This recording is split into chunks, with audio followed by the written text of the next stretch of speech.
ગબ્બર ઠાકોરને નાક બાર મૂકી દીધા છે, એમને કંઈક ડીજે કર્યું હતું એમાં. તો જ્યારે ઠાકોર સમાજનું સંમેલન હતું સેક્ટર 11માં, ત્યારે પણ હું ડીજેમાં કદી ગાતો નથી. કમલેશભાઈ તમને ખબર છે, અશોકભાઈ તમને ખબર છે, રોહિતભાઈ તમને ખબર છે. મેં એક વિનંતી કરી હતી જ્ઞાનીબેનને.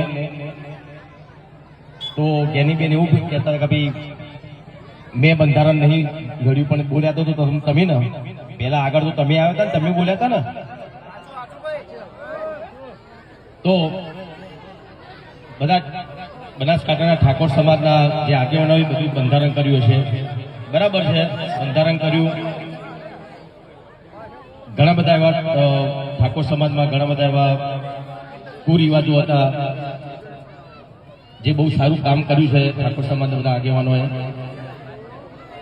પણ એના લીધે ડીજેના જે કલાકારો હતા બનાસકાંઠામાં બિચારા ઘેર બેસી ગયા.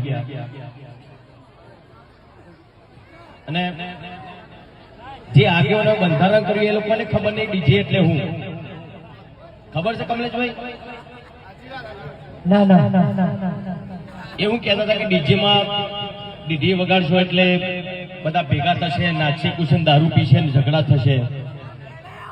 એવું જરૂરી નહીં. કોઈ ઢોલ વગાડતો તો દારૂ પીનારો પીવાનો જ છે, ઝઘડા કરનારો ઝઘડો કરવાનો છે. તો ડીજે બંધ થવાથી સમાજમાં સુધારો આવશે એ વસ્તુ ખોટી છે. જે ડીજે બંધ થયા છે ને એ રીતે ઘણા બધા કલાકારોના બિચારા એ લોકોનો રોજગાર બંધ થઈ ગયો છે. એ લોકોને ખબર નહીં પડતી. એ બધા મોટા માણસો છે, મોટા માણસો એટલે ડીજેની એમને ખબર નહીં પડતી. લોકો વીકો ગેરવી રાખીને ડીજે લાયા હતા, એ લોકો ઘેર બેસી રહ્યા બિચારા.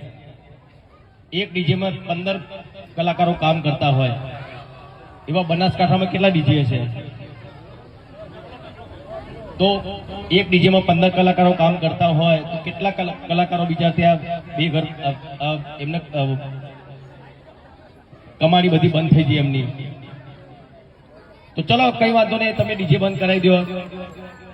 પણ જેના લોકોના ડીજે બંધ થયા છે એ લોકો ઘેર બેસી રહ્યા છે, એમનો રોજગાર આપો. તમે ચલો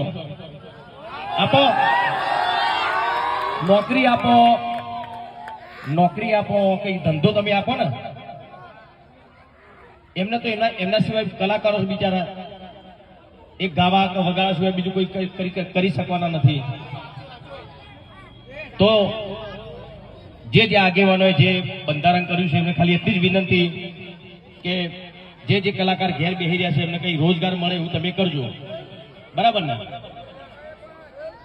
આપણા બાજુ ડીજે બંધ નહીં થવાનું. અને કોઈ બંધ કરાવવા આવો તો મને